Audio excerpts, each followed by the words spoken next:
Kak, nasihat hari ini. Kahontal na kahayang can tantu jadi kabagjaan. Ilustrasina misalkan kieu abdi teh nganggur teh siga batur manggeus gawe dikersakeun ku Allah teh gawe der gawe dititah itu dititah ieu kudunungan nepi ka capek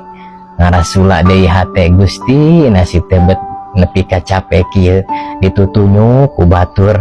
kunaha ieu teh nasiban jadi kieu abdi mah capek gawe teh hayang boga usaha eureun gawe dikeresakeun boga usaha der usaha ngurus usaha kaditu kadieu lieur can kudu ngayakeun barang anak buah deui curang lieur Gusti nasib teh bet kieu-kieu teuing baheula mah hayang kieu teh hayang bagja hayang tenang maksudna ari kieu mah abdi teh nganggur we ter nganggur deui capek deui jadi hadirin kahontalna kahayang urang cantang tuh jadi kabagjaan anu hakiki jeung sejati mah ayana dina jero hate anu kumaha hate anu ikhlas ngajalankeun kahirupanana damai kana kaayaan bari syukur jalani nikmati syukuri